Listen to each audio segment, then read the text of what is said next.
We do have a purpose. We may not be perfect people. We may not have perfect situations, but we are still significant nonetheless. And we have been blessed with a rich body of emotions. We have emotions. We're not like roses or plants or bushes that have life without feeling. We have feelings, and when we use them properly, they are very effective in motivating you toward your destiny. I want you to be clear and understanding that purpose and passion are interconnected. Unfortunately, we live in a crazy world that we're busy all the time and everything fast, and we are losing touch with who we are, our inner sense of passion. But it is your passion that empowers you to be able to do that thing you were created to do. We have passion through which we thrust into the throes of life to accomplish the things that we were created to do so that we can function at a higher dimension with authority and with conviction. You need passion to withstand all the obstacles that go along with your purpose. Just because you're living on purpose doesn't mean you're going to have problems. You're going to need thrust to be able to get up off the ground and to step into the field of your dreams. Even if you have not landed on the thing, at least get in the territory of the thing you are dreaming to do and that you hope to accomplish to do. And through that passion, you're able to ignite things you have never ignited before. I hear you, I hear you, I hear you. You're saying, I don't feel a thing. All of us go through times that we don't feel anything at all. But in order to ignite passion again, you have to be exposed. Get out of the boat, Peter. Walk on the water. Go do something you've never done before. Get involved. Get connected. Because when you are exposed, you see that there are more options than your contemporary situation at any age. That's the good news about it. You don't have to be cute. You don't have to be pretty. You don't have to be a size 3. You don't have to be a blonde or brunette. You don't have to be 20 or 50. At any age, you can still ignite your purpose through finding your passion. That's good news. What then do we do with the lulls in life? The dark shadows in life. We all have them. The secret pains and burdens that we have in life. Are they in fact distractions from our purpose? Absolutely not. I have never seen anybody who did extraordinary feats that didn't have extraordinary issues. It is the passion that gives you the power you need, but it is the pain from which you have the conviction about it. If you had not been through some pains, you would not have the burning to do what you do. I believe that children are like arrows. They need to be directed. You aim them at the thing you want them to hit, but you don't push an arrow, you pull it away from it. And it is the digression that causes the progression. If your life has been tough and it's been hard and you had to pull yourself up by your bootstraps and your childhood wasn't so good, guess what? That was just the arrow being pulled back so that when you are released, you can thrust after the thing you're after. So you don't have to grieve over what you didn't get and what didn't happen and how you were treated and who didn't raise you and who didn't love you. You don't have to grieve about it at all. Once you understand, the greater the digression, the stronger the progression.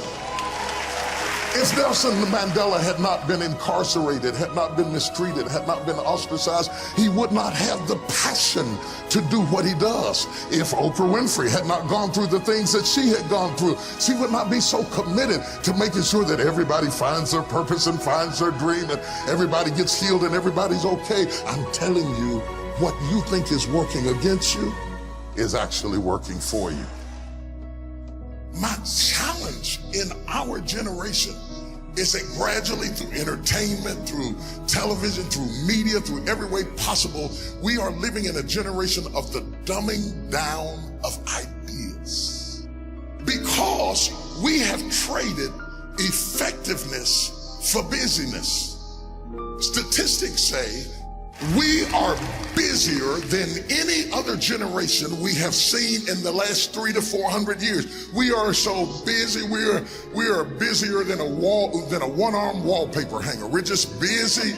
We are just as busy as we can be, and we think because we're busy, we're effective. But I want you to challenge your schedule for a minute and ask yourself, are you really being effective?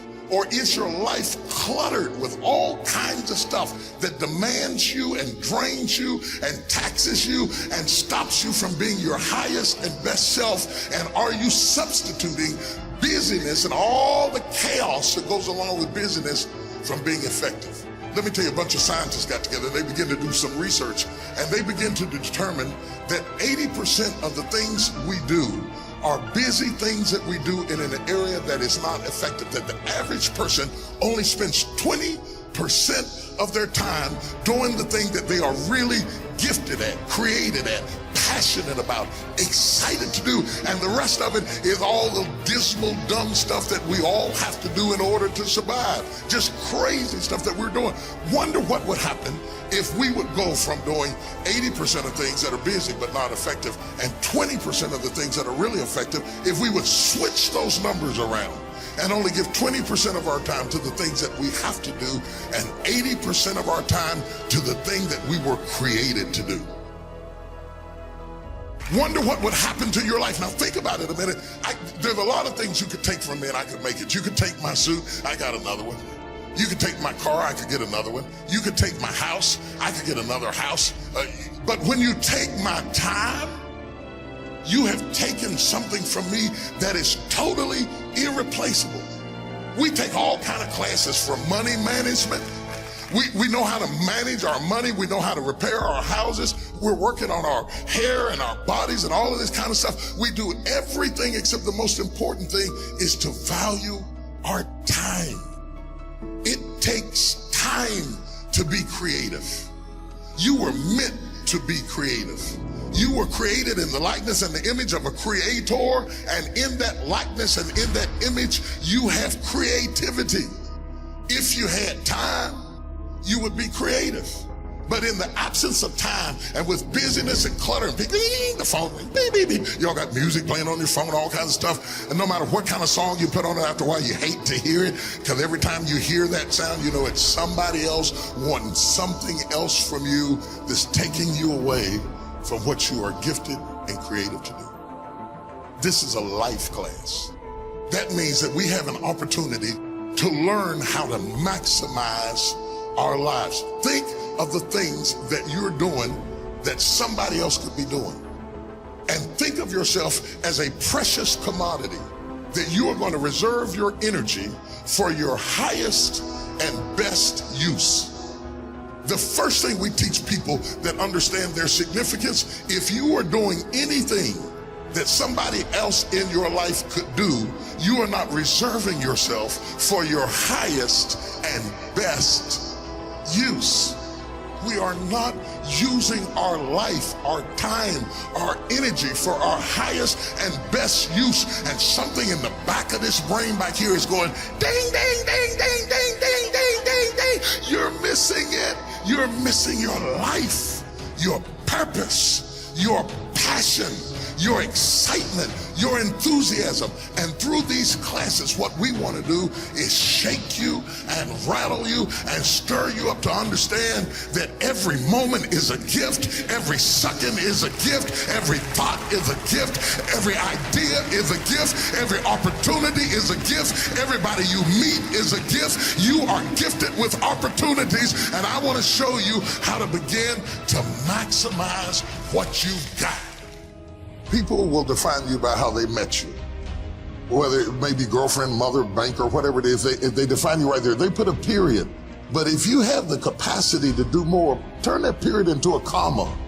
I tell people, don't let people put a period where God has put a comma. Explore all of your life, no matter how diverse it is. There are some people who have more capacity and they can handle more things, and there are other people who have to focus on one thing and do one thing well. You have to determine which one you are and be that. Now, a lot of people don't know how to get over the past. They don't know how to forgive. They confuse forgiving with forgetting. You don't have to forget it to forgive it. They need to also realize that forgiveness is a gift you give yourself. It does not exonerate the perpetrator. It doesn't mean that they weren't wrong. It just means that I'm not going to be tied to what they did the rest of my life.